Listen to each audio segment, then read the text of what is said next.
Hey guys, Peter here to do an album review. Today I'm here to talk to you guys about the brand new album from Kambrium, Dawn of the Five Suns, out November 9 on Noise Art Records. This album has 11 tracks and it's just over the 1 hour mark. Now on this record there are 2 instrumental tracks, Forest Hunt being one of them, the first song on the record that then bleeds into Dawn of the Five Suns. The second instrumental track is Nocturnal Woods. These 2 tracks are used as intro tracks to tell a story, to really set an atmosphere to the song that comes after. So these songs are there for a purpose, and that purpose is a storytelling purpose.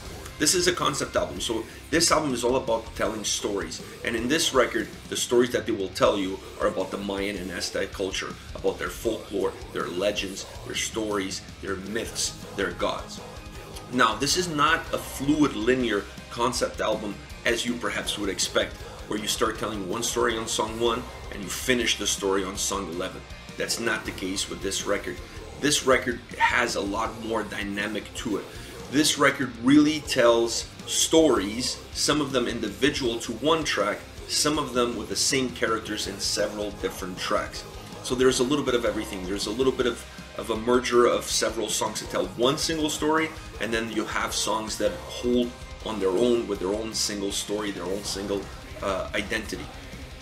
I would prefer, personally, to have an album that tells one single story, perhaps with different aspects of the story, but one single story, perhaps a story that surrounds itself around one single character from song 1 to song 11 versus a mismatch of stories. I would either each song has its own story on a bigger scheme, or each song is part of one single story. I would have gone with that versus having the mismatch of these 2 worlds. Now, this band used for the first time on this record a 16 male choir. They've never done that before. They used friends and fellow musicians to do that, and let me tell you, it really worked and it really added to the storytelling aspect of the record. It really allowed the songs to come to life. It really allowed for the songs to have more of a cinematic impact to the listener. Using the choir in certain songs really worked well, but that's not the only thing they did to bring songs to life, to bring the story that they're telling you to life. They also used a narrator, and a perfect example of that is Cabrakan, God of Mountains. In that song, they used a narrator to help tell the story that you were listening to. I really enjoyed that because that made the songs very different. It made the songs very cinematic. It almost allowed you to close your eyes, listen to the song, and envision what the story was with your own mind, just using your own imagination to recreate the story that they were telling you with that specific song. That is how key and how important it was to use the male choir, but also the narrator in some of their songs. I really feel that it added value to the songs, it added value to the record, and it created this overall cinematic vibe. This is an album that really combines the melodic death metal aspect with the symphonic metal aspect. From the symphonic elements, you have really that cinematic vibe to the songs. The songs really feel larger than life. You have the storytelling aspect, you have the narrator. These are all key components of symphonic metal that really enhance the storytelling aspect of a song and of a record. From the melodic death metal side, you have the more melodic riffs, the more heavier riffs, the heavier drums, double bass pedaling on the drums. You have a lot of those key elements.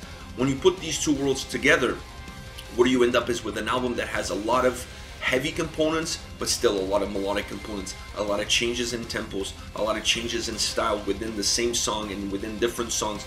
It just creates for a very robust and filled with life record that gives you a little bit of these 2 worlds, perhaps the best that these 2 worlds really have to offer. Now, as far as favorite songs are concerned, I'm going to start with the one that I just mentioned, Cabrakan, God of Mountains. This is the longest song on the record, just over the 10-minute mark. One of the first key aspects of this song that really made me focus on this song was the narrator, because it really adds to the storytelling aspect. He comes in with a great voice, with a very deep, dark, almost ominous voice, but very calm, and he's telling the story. It really allows you to close your eyes, let the music be the soundtrack, and him be the one telling you exactly what to expect from the song, from a lyrical perspective, but from a story perspective as well. I really like that. It just made for a majestic song. It really creates this big picture, and it really allows for a more cinematic vibe to the song. This song also has a great keyboard melody. It really adds to that cinematic vibe that you get from the narrator.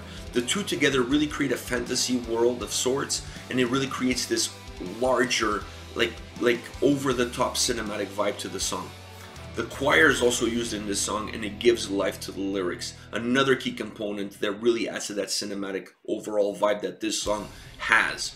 The guitars in the song are by far the most elaborate, melodic, and complex of the whole record. I really love what they've done with the guitars in this record, in this track. It really allowed for a lot of creativity, for a lot of intricacy, and it made the song very complex because you're adding a lot of different components. You're adding a narrator, you're adding a choir, you're adding a great keyboard melody, you're adding a lot of complex guitar riffs and melodies and a solo. So you're adding a lot of different components that really make for a really big cinematic song. No wonder this song is over the 10-minute mark, but by far the longest song on the record. Another song that I really enjoyed was Everlasting Resistance. This song actually continues from a lyrical perspective. This song continues the story that started with Cabrakan, God of Mountains. So from a lyrical perspective, the two songs come one right after the other, and there is a sense of continuation in the storytelling of these songs. I really enjoyed that. Musically, this song is different. It doesn't have, it still has a cinematic vibe to it, but not as large of a cinematic vibe as the previous song did. This song has a lot of different components. I love the chorus, I love the clean. This is what I loved about this song the most. I mean, it allowed the story to continue, and I was really gripped by the story in Cabrakan, God of Mountains. So this Everlasting Resistance song allowed for that story to continue. So that was one cool aspect of it. The second aspect of it was the clean vocals in the chorus, with the very fainted, harsh vocals in the background of those clean vocals. I really liked that. It really added a lot of volume to the chorus. It added thickness to that chorus. It added melody, and at the same time it added a lot of heaviness and harshness to it. I really like the combination of the clean vocals up front with the slight harsh vocals in the background. It's a magnificent way to add volume to a chorus and make it feel more robust. I love the guitar melodies in this song as well, and the solo. A solo really uses a blend of melody and a little bit of over-the-top, old-style power metal, if you will. I really like what they've done with the solo. I really done what they've done with the guitars all across this record, but this song had some really cool guitar melodies and a solo that continued that melody and just enhanced it. Last but not least, the other song that I want to talk about is Tribe of Darkness. Love the guitar riff in this song. This song has really cool groovy and melodic guitar riff. The choir in this song is really well played and well placed.